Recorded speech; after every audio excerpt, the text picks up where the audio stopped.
Well, hello everybody. Welcome back to East, West, East.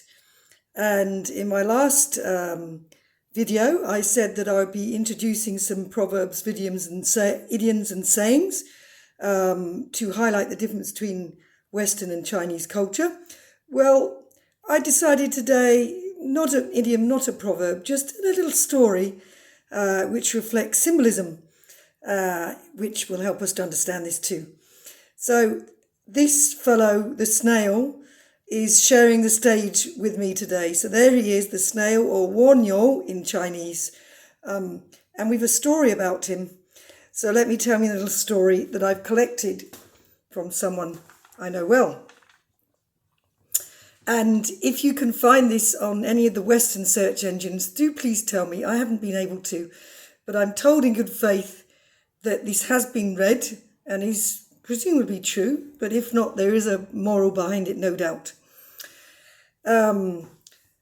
So more than nearly 30 years ago, back in the late 1990s, my partner Roger read a Chinese magazine in China, in Chinese.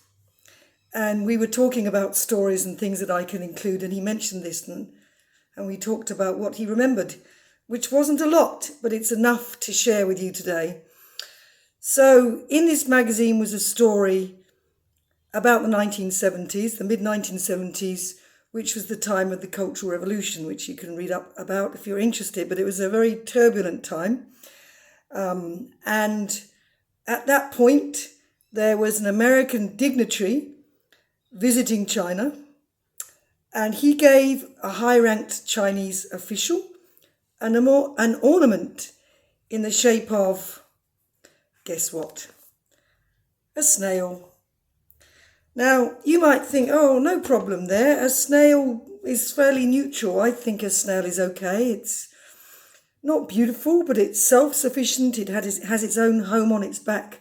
It plods along and, it's got good things and bad things, but it's neither positive or negative to me, growing up in Western country. And to Chinese, I don't think it's particularly positive or negative. But when you give a gift, you have to think who you're giving it to, what the environment and the situation is at that time.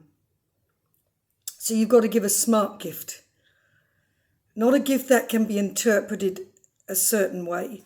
So this is where I think the Chinese thinking, the Western thinking is different. At that time, the Chinese are perhaps more sensitive to gifts and their meaning, and perhaps they are now. I don't know. They were then. So they received this gift. The official was highly offended. Can you think why in the 1970s? 10-second think why he might be offended in the 1970s with this snail. Well, China wasn't as advanced a country as it is today. The development was way behind. And to accept something in the shape of a snail could have been interpreted as, haha, we're American and we're way ahead of you, and you are way behind, and your growth and development is going at a snail's pace. Don't we say that? Things at a snail's pace. Really behind and really backward.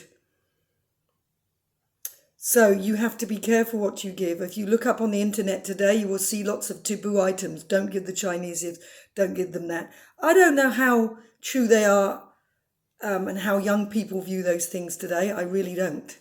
Be interesting to ask. Do they take all those things like, don't give a clock, don't give things in blue or green? I need to check out these things myself. I don't know. But something that seems harmless and good for the soil and good for the environment, given at the wrong time to the wrong person, can have a potentially very bad meaning and a very offensive meaning. So I think that speaks to us today in our gift giving in general. And that's where understanding the culture is important, that we don't offend people by the way we give things to others from different countries or what we actually give.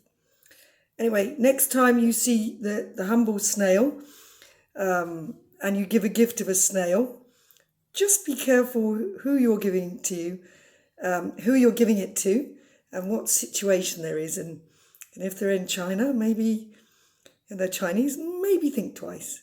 Okay, that's all for now. Bye.